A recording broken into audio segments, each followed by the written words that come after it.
सध्या देशभरात जे विद्यार्थी आहेत तर त्या विद्यार्थ्यांकडून आंदोलन केलं जात आहे आणि त्याच पद्धतीने दिल्ली येथे असणाऱ्या जंतर मंतर जवळ सुद्धा मोठं आंदोलन सुरू आहे। आणि या आंदोलनात ज्या पद्धतीने विद्यार्थ्यांना मारहाण करण्यात आलेली आहे तर याच्या विरोधात आता पुण्यात आपण पाहिलं तर वंचित बहुजन आघाडीकडून आंदोलन पुकारलं गेलेलं आहे। महाराष्ट्र बंदची हाक यांच्याकडून देण्यात आलेली आहे। या ठिकाणी आपण जर बघितलं तर यांचे जे अरविंद तायडे पुण्याचे शहराध्यक्ष आहेत त्यांच्याकडून महाराष्ट्र बंदची हाक देण्यात आलेली आहे आणि हे आंदोलन जे आहे तर ते पुकारलेलं आहे। खरं तर मोठ्या प्रमाणात हे आंदोलन सुरू आहे आणि पुण्यातून सुद्धा आता महाराष्ट्र बंदची हाक देण्यात आलेली आहे। काय सांगाल, एकूणच तुम्ही महाराष्ट्र बंदची हाक दिलेली आहे, किती संघटना संस्था तुमच्यासोबत एकत्र आलेल्या?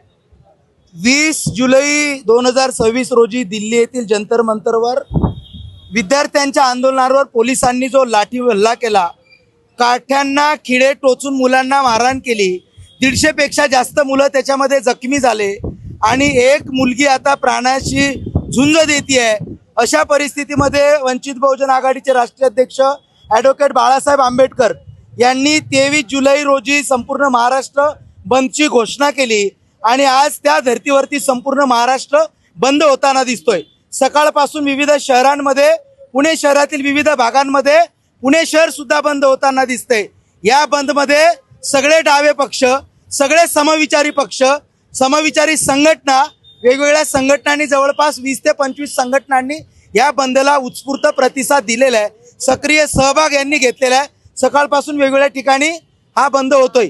या बंदची प्रमुख मागणी ही आहे की नरेंद्र मोदीचं जे सरकार आहे हे कलेक्टिव्ह रिस्पॉन्सिबिलिटी म्हणून नरेंद्र मोदी असतील, अमित शहा असतील आणि केंद्रीय शिक्षण मंत्री धर्मेंद्र प्रधान असतील, जे नीट परीक्षा घोटाळ्यातले प्रमुख आरोपी असणार आहेत, या सगळ्या तीनही मंत्री महोदयांनी राजीनामा दिला पाहिजे। या प्रमुख मागणीसाठी हा आजचा महाराष्ट्र बंद असणार आहे। महाराष्ट्र बंदची हाक दिलेली आहे तुम्ही, जंतर मंतरच्या इथे मोठं आंदोलन सुरू आहे, मात्र तुम्हाला असं वाटतं का या सगळ्यामुळे खरंच फरक पडेल आणि याला प्रतिसाद मिळेल?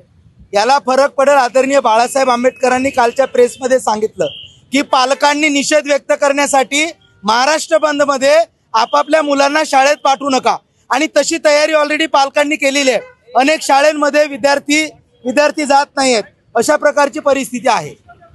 एकूणच अशा प्रकारचा बंद जे आहे तर ते यांनी पुकारलेला आहे आणि आता कोथरूड भागामध्ये त्यांच्याकडून हा संपूर्ण रस्ता जो आहे तो रस्ता रोको सुद्धा केला जाणार आहे।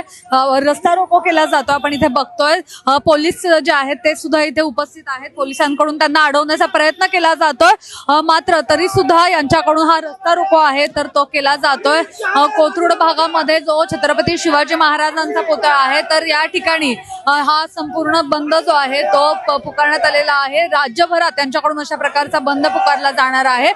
पोलिसांकडून पूर्वतयारी केलेली आहे, पोलीस इथे उपस्थित आहेत आणि सध्या इथली वाहतूक जी आहे त्यामध्ये अडथळा निर्माण होऊ नये म्हणून बाजूने ही वाहतूक जी आहे तर ती सोडवली जाण्याचा प्रयत्न करतायत। मात्र ते जे वंचित बहुजन आघाडी आहे तर ते त्यांच्या आंदोलनावर ठाम असल्याचं पाहायला मिळत आहे। त्यांच्याकडून इथे रस्ता रोको करत हे संपूर्ण आंदोलन जे आहे तर ते केलं जात असल्याचं चित्र सध्या पाहायला मिळतंय। यानंतर लाल महाल इथे सुद्धा हे सगळे जमा होणार आहेत आणि जमा होऊन तिथून सुद्धा या सगळ्या महाराष्ट्र बंदची हाक जी आहे तर ती पुकारली जाणार आहे। आगामी काळामध्ये आता हे आंदोलन नेमकं कशा पद्धतीचं तीव्र स्वरूप घेत आहे हे पाहणं सुद्धा तितकंच महत्त्वाचं असणार आहे।